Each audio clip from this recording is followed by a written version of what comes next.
The Arab-Israeli conflict was primarily seen, for many decades, as a conflict between Arab states and Israel, rather than between Muslims and Israel. Periphery doctrine, an Israeli foreign policy strategy, was used by PM Ben-Gurion to develop close alliances with non-Arab Muslim states in the Middle East, to counter the united opposition of Arab states to the illegitimate existence of the State of Israel. Contemporary politicking is characterized by uncertainties, low probabilities for good and high consequences in terms of deceit, destruction, and miseries. Strategic interests of the Israeli government converged with those of the Turkish and Iranian governments of the time. Turkey's military-led government sought integration with the free market economies and democracies of Europe, a member of NATO and the EU. The Shah of Iran, being a major ally of the United States, facilitated the dialogue between Israel, Iran, and Turkey. In 1950, both Turkey and Iran became the first, and for a long time, the only Muslim states to have diplomatic relations with Israel. Both Turkey and Iran developed extensive military cooperation. During the 1967 Six-Day War, Iran supplied Israel with essential oil and petroleum. Israel helped in the industrial and military development in Turkey and Iran. With the rise of Arab nationalism under Nasser in the 60s, the relationship between Iran and the Arab world started deteriorating. The Persian Gulf was dubbed as Arabian Gulf. This further strengthened the relationship between Israel and Iran. The overthrow of the Shah of Iran in 1979 was a major setback to periphery doctrine. The Islamic regime of Ruhollah Khomeini severed relations with Israel. Ironically, however, throughout the 1980s no one in Israel said anything about or considered Iran a threat. The word wasn't even uttered. During the peak of the Persian Empire, Jews are thought to have comprised as much as 20% of the population. Jews trace their heritage in Iran to the Babylonian exile of the 6th century BC and have retained their ethnic, linguistic, and religious identity. Now their number, however, has dwindled to mere 9,000. Zionist organization was first established in Persia by the Jewish elders and rabbis. The Jews of Persia understood that Zion is the biblical name of Jerusalem, and Zionism demonstrates the end of exile and the beginning of redemption. Rumors, during the time of Hitler, cropped up in Iran that Hitler has secretly converted to Islam and has taken the name Haydar, the title of Imam Ali. What made European and Jews panic was that Hitler is planning to reveal his true religion after defeating the deceitful British, the godless Russians, and the Jews. Unfortunately, the Bible has a little good to say about Gentiles, and barely any about Jews, with the exception of Cyrus the Great, who was the first Zionist, yet exalted in the Bible. Persians and Medes, according to Old Testament, are the only people who hadn't oppressed Jews or committed atrocities against them. There was Jewish royalty in Iran, including Queen Esther, buried there, as are Daniel and Mordecai. Iran, thus, logically, becomes the second holiest land in Judaism. Israel, nevertheless, is Iran's archenemy, always conspiring to destroy or at least weaken it.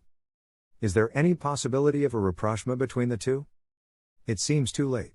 The chances, by far, are getting slimmer by every passing day, for the world's naivete, despite all the neoconic, fascist and populist strategies employed by the retreating West, is eroding. Iran, despite being a pariah, Shia state, is increasingly gaining acceptance in the comedy of nations as a Muslim-dominated, relation-worthy sovereign state. Bedouin Pentagon, on the other hand, is losing its Shia-Sunni, sectarian, tug-of-war. It would have been most probable if the Palestinian state was created and the West's fosterage of Israel forsaken, to let it exist and grow on its own, cultivating relationships on mutuality, rather than arms twisting by its sugar daddy, the USA. On the other hand, ironically, in the vein of strange realism, Western intelligentsia and the academia have already started contemplating and discussing the post-Israel Middle East. After the Iranian Revolution in 1979, the country set out to export its brand of revolutionary Islam. As Iran became an Islamic republic, Sunni Islamists were not only jealous of the triumph of the Shia Imamate state, but became even more determined to establish their version of the Islamic State. The relationship between Saudi Arabia and Iran has oscillated between indifference, hostility, rapprochement and tension over the decades. Prince MBS appears determined to intensify the rivalry with Iran as he continues to raise Riyadh's concerns over Iranian expansion in the Arab world and beyond. Saudi Arabia exported Wahhabi Islam to counter Iranian revolutionary Islam across Africa, Asia and even Europe. Saudis are notorious for stoking sectarianism. The two countries entered a fierce battle over the souls of Muslims, with Saudi clerics augmenting their anti-Shiite rhetoric and the Iranian counterparts playing down their Shiism to appeal to pan-Islamic, anti-imperial and anti-Western sentiments among Muslims. Saudi Arabia, despite President Obama's realistic understanding of the Middle Eastern issues, continued pressing the USA to bomb Iran. The Saudis see the resurgence of the Iranian influence as a revival of the old Persian nationalism. Blowing up the Iranian threat magnifies MBS's role as the savior of Bedouin Pentagon from Persianization and Shiification. Saudis see the brutal war in Yemen, where the Shia Houthis are supported by Iran, as a battle for survival for the Saudi nation and the hegemony of Arabness over Persianization.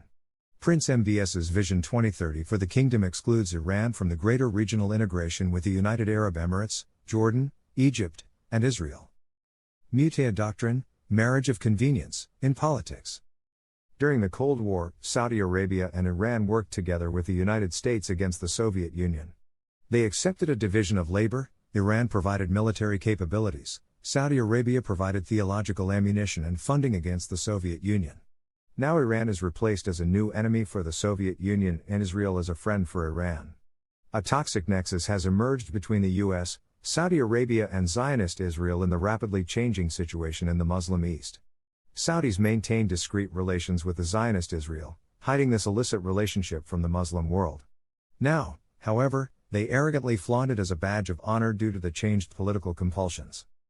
As is already well known, the Saudi and Israeli common cause against perceived Iranian influence and expansion, in places like Syria, Lebanon and Iraq of late has forced the historic bitter enemies down a path of cooperation, as both seem to have placed the breakup of the so-called Shia Crescent as their primary policy goal in the region at any cost. For Israel, Hezbollah, seen as an Iranian proxy contingent, has long been its greatest foe, present right up against the Jewish state's northern border. This new arrangement, on the one hand, mitigates the kingdom's fear of losing its role as the loyal regional villain, while strengthening the triangle of hate on the other.